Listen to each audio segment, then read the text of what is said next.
பிஸ்மில்லா. இன்று 1/2/2026.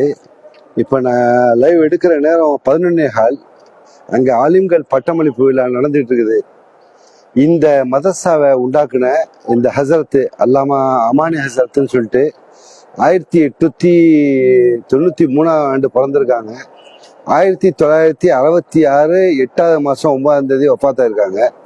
அவங்க இந்த இடத்துல அடக்கியிருக்காங்க, இந்த மதரசாவை ஒட்டி அடக்கியிருக்காங்க.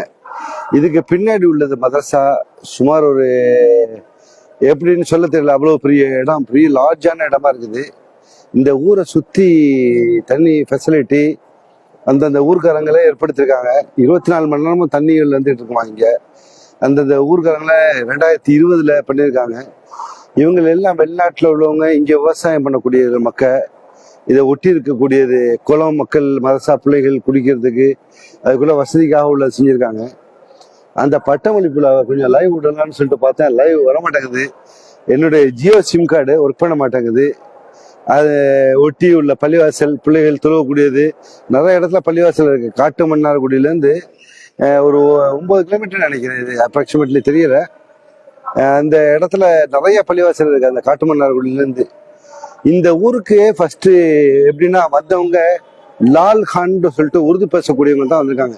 ஒரு 250 வருஷத்துக்கு முன்னாடி வந்திருக்காங்க. வந்து அவங்க விவசாயம் பண்ணிட்டு இந்த இடத்துல தண்ணீர் இல்லாமல் இருந்திருக்குது. ஒரு 1000 வருஷத்துக்கு முன்னாடி வீராணி ஏரின்னு ஏற்படுத்தியிருக்காங்க. இந்த தொகுதி ஆண்ட மன்னரும் ராஜராஜ சோழனும் சேர்ந்து ஏற்படுத்தினது. அந்த இதுக்கு பிறகு தண்ணீர் வளம் வந்து இங்கே வெத்தில குடிக்கலா இருந்திருக்குது. இவங்க இந்த ஆலிம்களுடைய கண்ணியத்துல, ஆலிம்களுடைய துவாபரகத்துல இந்த ஊர் நல்ல செழிப்பா வாழ்ந்துருக்குது. இன்னைக்கு இந்த அந்த நன்றியில இவங்க என்ன செய்யறாங்க, வரக்கூடிய ஓதக்கூடிய பிள்ளைகளுக்கு ஒரு வீட்டுல இருந்து காலை சாப்பாடுல இருந்து மத்தியான சாப்பாடு, இரவு சாப்பாடு ஒரு பிள்ளைகளை பொறுப்பேற்றுக்கிட்டு பள்ளிவாசலுக்குன்னு ஒன்றும் கஷ்டம் இல்லை. அவங்களுக்கு தங்கறதுக்கு ஒரு இடம் கொடுத்துட்றாங்க. பாக்கி எல்லாம் செட் பண்ணி செஞ்சு வச்சிருக்காங்க. இது உண்டாக்குன பாணி ஹசரத்துன்னு சொல்றாங்க. இவங்க உண்டாக்குன ஹசரத்து அப்படின்னு சொல்றாங்க. அல்லாமானி ஹசரத்து. அல்லாஹ் அவர்களுடைய ஒதுங்குமிடத்தை அல்லாஹ் சிறப்பாக்கி வைப்பானாக. அல்லாஹ் அவர்களுக்கு சொர்க்கத்தில் நல்லடியார்கள் கூட்டத்துல உயர்வான தர்ஜாவை கொடுப்பானான்னு நம்ம துவா செய்வோம். எல்லாரும் பார்க்கக்கூடியவங்களும் துவா செய்யுங்க. இந்த அமானி ஹசரத்தை பத்தி நான் கூத்தாநல்லூர், திருவாரூர் மாவட்டம் கூத்தாநல்லூர், இந்த பட்டமளிப்புல பாக்குறதுக்காக வந்திருக்கேன். எங்க ஊரை சேர்ந்த ஒரு பெரியவங்க அவங்க சொல்லி காட்டுவாங்க, அமானி ஹசரத் அவங்க ஒரு சூஃபி மாதிரி வலிவில்லா மாதிரி இருந்தாங்க. நான் அவங்கள பார்த்தேன். அவங்க மேல உள்ள அன்புல நான் என் தம்பியே அங்கே கொண்டு போய் உதவ வைக்க போனேன் இந்த இடத்துல அப்படிங்கிறாங்க. இந்த லால்பேட்டையிலே அவங்க ஓதி கொடுத்தாங்க. அதுக்கு பிறகு அதனுடைய அன்புல நான் என்னுடைய தொழிலே அமானி அப்படின்னு சொல்லிட்டு ஆரம்பிச்சேன். அதனுடைய தொகுப்புல என் பிள்ளைக்கு அந்த பேர் வச்சேன்னு சொல்லிட்டு கூத்தானூரை சேர்ந்த ஒரு பெரியவர், ஒரு நல்ல மனுஷன். அல்லாஹ் அவருடைய அமலை ஏற்றுக்குன்னு அல்லாஹ் நல்லடியார்கள் கூட்டத்தை சேர்ப்பானாக. உலகத்துல வாழ்ந்துட்டு இருக்காரு, அல்லாஹ் அவர் ஆயுசு நீடிச்சு வைப்பானு துவா செய்றேன். அவர் சொல்லி காட்டினாங்க. அந்த மாதிரி அமானி ஹசரத்துடைய மக்பரா தான் இது. உள்ள நெட்டு எடுக்காததுனால நான் இப்போ வெளியில வந்து இந்த வெளில சைடில் எடுத்தேன். பாக்கி மதரசா 2 மாடி கட்டடம் இருக்குது. பிள்ளைங்கள்லாம் தங்கக்கூடிய இடம் இந்த சைட்ல இருக்குது. இது ஒரு நீளமா போகுது, கிட்டத்தட்ட ஒரு நான் நினைக்கிறேன் ஒரு 150 மீட்டருக்கு போகணும்னு நினைக்கிறேன். அவ்வளவு நீளமான மதரசாவா இருக்குது. பாக்கி அந்த பிள்ளைகள் குளிக்கிறதுக்காக உள்ள என்ட்ரன்ஸ் இது. இங்க போய் எல்லாம் குளத்துல குளிக்கலாம். இது என்ட்ரன்ஸ் பூட்டி வச்சிருக்காங்க. அதனால நினைச்சாங்க இந்த பாத்ரூம் சைட்ல இருந்து போய் குளிக்காங்க. இந்த பாத்ரூம் சைடு இது பஸ் எல்லாம் போய் குளிக்கிறதுக்காக உள்ளது இது. ஓகே, இன்ஷால்லா எல்லா பார்க்கக்கூடிய சகோதரர்கள் தெரிஞ்சுங்க. மதரசத்தில் மண்போல் அன்வார் லால்பேட்டை மதரசா, லால்பேட்டைன்னு போட்டிருக்காங்க. அவங்க டெலிஃபோன் நம்பர் எழுதியிருக்காங்க. பாக்கி என்ட்ரன்ஸ் ஒரு 2-3 வழி பள்ளியாசல் வழியாகவும் வரலாம். அதுக்கு முன்னாடி ஒரு இடத்துல என்ட்ரன்ஸ் இருக்குது, அதுக்கு அடுத்து ஒரு இடத்துல என்ட்ரன்ஸ் இருக்குது. இன்னைக்கு வந்திருக்கக்கூடியவர்களுக்கு மதிய உணவுக்காக சாப்பாடு தயார் செஞ்சுட்டு இருக்காங்க. இங்க இன்னைக்கு எனக்கு வேலை இருக்கிறதுனால அடுத்த வேலைக்கு போறேன், கிளம்ப போறேன். அந்த தொகுப்புல இந்த இடத்த சின்ன தொகுப்பா போட்டேன். அந்த கடைசியில இருக்கிறது என்ன அப்படின்னு தெரியல, பெரிய இடம். லேடிஸ் எல்லாம் அங்க போயிட்டு வர்றாங்க, ஜியாரத் செய்யறாங்களா என்னன்னு தெரியல.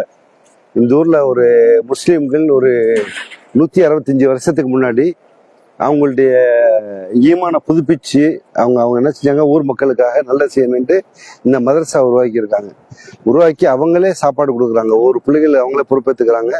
அதன் அடிப்படையில இவங்க இங்க பட்டம் வாங்குறாங்க. வேலூர் பாக்கியத்து சாலையாத்தான் தமிழகத்திலே முதல் மதரசா, தாய் மதரசா அப்படிம்பாங்க. அந்த மதரசாவிலேருந்து வரக்கூடிய ஆலிம்கள் தான் பெரிய பெரிய சமூக சேவைகள். ஒரு ஊர்லேயும் மதரசா உண்டாக்குனவங்க சீதவிகள் அவங்க தான் இருக்காங்க.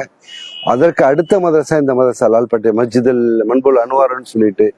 ஆனால் இந்த மதரசாவில் இருக்கக்கூடியவங்க ரெண்டாவது மதரசா, ரெண்டாவது இடம். பிள்ளைங்களா வாங்க, உங்களையும் எடுத்து லைவ் போடுறேன் தம்பி. மதரசா பிள்ளைங்க தானே எங்கள் ஊரில் தம்பி காஷ்மீரில் மெட்ராஸ்ல மாஷா அல்லா அல்லா வரேன். எத்தனை ஜூன் வரீங்க? ஹிப்ஸு வரீங்களா? எந்த ஊர் உங்களுக்கு? நாகூர். உங்களுக்கு பட்டுக்கோட்டை எல்லாம் வரேன். உங்க தான் அண்ணாரப்பேட்டை பாபடாசா. சரி சல்லா நீட்டா ஓகே எல்லாம் வரேன். சரி சல்லா நல்லா இருக்கலாண்ணா. அதில் என்ன லால்பேட்டை நம்ம ஊர் தானே? சரி, சும்மா அப்படியே லேசா ஒரு லைவ் போடுறேன் சும்மா. அதை உங்கள் தகவலுக்காக மக்கள் பார்க்க லைவ் உள்ள நெட் எடுக்க மாட்டாங்க ஜியோ. ஏன் அப்படி? சரி சரி சல்லா சரி சல்லா சந்தோஷம் சல்லா. இந்த மதரசா உண்டாக்கி 163 வருஷங்கள், 82வது ஆலிம் பட்டமளிப்பு கொடுக்குறாங்க. இன்னைக்கு சமுதாயத்துக்கு சேவை செய்யறதுக்காக 17 ஆலிம்களை வெளியாக்குறாங்க. 17 ஆலிம்கள், 10 மேல் படிப்பு படித்தவர்கள். ஆலிம்களுக்கு மேல படிச்சவங்க 10 ஃபாசில் அப்படின்னு சொல்லக்கூடியவங்க, ஒரு ஹாஃபிஸா குரானை மனப்பாடம் பண்ணவங்க ஹாஃபிஸா. மொத்தம் 28 பேர் பட்டம் கட்டுறாங்க. இன்ஷா அல்லா அல்லா அவர்களுடைய சேவையை ஏற்றுக்கொள்ளட்டும். அவர்களுக்கு அல்லா வளமான வாழ்க்கையை கொடுக்கட்டும், நோயற்ற வாழ்வு கொடுக்கட்டும். அவங்க நல்லா நீடி வாழணும்னு துவா செய்வோம். இன்ஷா அல்லா சந்தோஷம். இன்ஷா அல்லா எங்க பார்த்தாலும் தொப்பி போட்ட பிள்ளைங்களாவே ஆலிம்கள் மாதிரியே தெரியுது எல்லாமே பார்க்கறதுக்கு. சில பறக்கத்தா இருக்கு பார்க்கறதுக்கு. உள்ள ஜியோ நெட் எடுக்காததுனால வெளில வந்து எடுத்து தகவலுக்காக போடுறேன். இந்த தகவலுக்காக நான் முபாரக்கு.